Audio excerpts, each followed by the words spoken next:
House of কমন্সের শীতকালীন অধিবেশন শেষ করে ফিরে যাওয়ার সঙ্গে সঙ্গেই জাস্টিন ট্রুডোর ক্ষমতার অবসান ঘটানোর জন্য বিরোধী রাজনৈতিক দলগুলো প্রস্তুতি নিতে শুরু করেছে।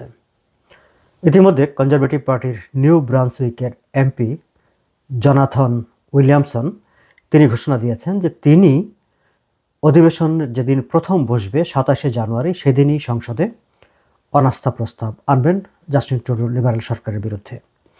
তার আগে আগামী ৭ই জানুয়ারি পাবলিক অ্যাকাউন্টস কমিটির বৈঠকে অনাস্থা প্রস্তাব নিয়ে আলোচনা বিতর্ক শুরু করার জন্য তিনি একটি নোটিশ দিয়েছেন। Jonathan Williamson federal public accounts কমিটির একজন মেম্বার।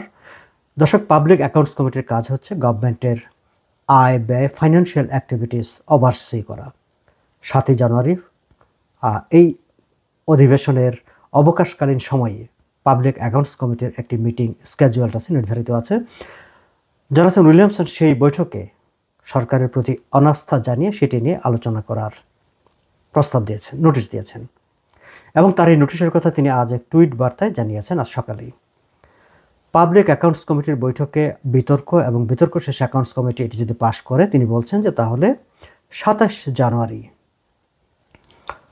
যেদিন অধিবেশন বসবে সেদিনই তিনি অধিবেশনে নো কনফিডেন্স প্রস্তাবটি আনবেন, যার উপর ৩০শে জানুয়ারি ভোট হতে পারে। কনজারভেটিভ পার্টি যেভাবে পরিকল্পনা করছে সেই হিসাব যদি ঠিকঠাক মতো সব কিছু চলে, তাহলে ৩০শে জানুয়ারি জাস্টিন ট্রুডোর ক্ষমতার শেষ দিন হতে পারে। দর্শক, আপনারা জানেন যে এর আগে কনজারভেটিভ পার্টি অন্তত ৩বার পার্লামেন্টে অনাস্থা প্রস্তাব এনেছিল, কিন্তু ৩বারই তাদের অনাস্থা প্রস্তাব ভোটে নাকচ হয়ে গিয়েছিল। সেই সময়ে এনডিপি জাতীয় একটি অ্যালায়েন্সের আওতায় জাতীয় সংসদে লিবারেল পার্টিকে সমর্থন দিয়েছে এবং লিবারেল পার্টির পক্ষে ভোট দিয়েছে। কিন্তু এবার এনডিপি নেতা জাগমিত সিং এক খোলা চিঠিতে তিনি জানিয়েছেন যে তিনি আর কোনো যদি নো কনফিডেন্স মোশন আসে পার্লামেন্টে, তিনি আর লিবারেল পার্টিকে সমর্থন করবেন না। এমনকি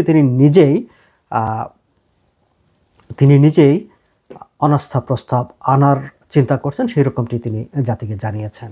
সো এবার জনাথন উইলিয়ামসন কনজারভেটিভ পার্টির পক্ষ থেকে যে অনাস্থা প্রস্তাবের কথা ভাবা হচ্ছে, যেটি ৭ই জানুয়ারি অ্যাকাউন্টস কমিটিতে আলোচনার জন্য নোটিশ দেওয়া হয়েছে, সেটি যদি ৭ই জানুয়ারি আলোচনার জন্য নোটিশ দেওয়া হয়েছে, সেটি যদি ২৭ জানুয়ারি অধিবেশন বসার দিনই পার্লামেন্টে উত্থাপিত হয় এবং এনডিপি যদি কনজারভেটিভ পার্টির সেই মোশনে ভোট দেয়, তাহলে জাস্টিন ট্রুডোর শাসনের এখানে এটি।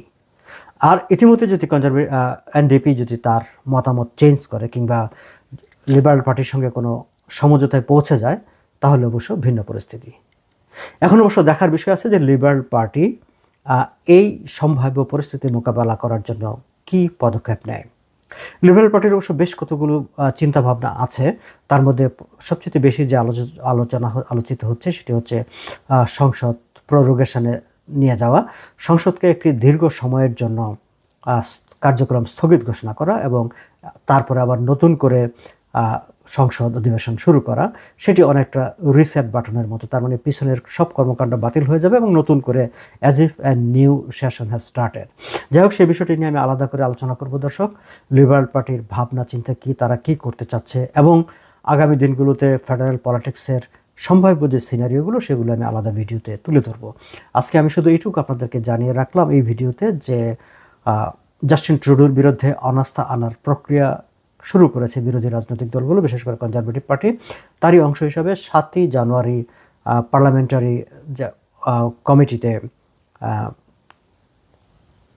পার্লামেন্টারি কমিটিতে সেটি একটি হাউস অফ কমন্সের মানে কনজারভেটিভ এমপি জনাথন উইলিয়ামসনের একটি নোটিশ সেখানে আলোচিত হবে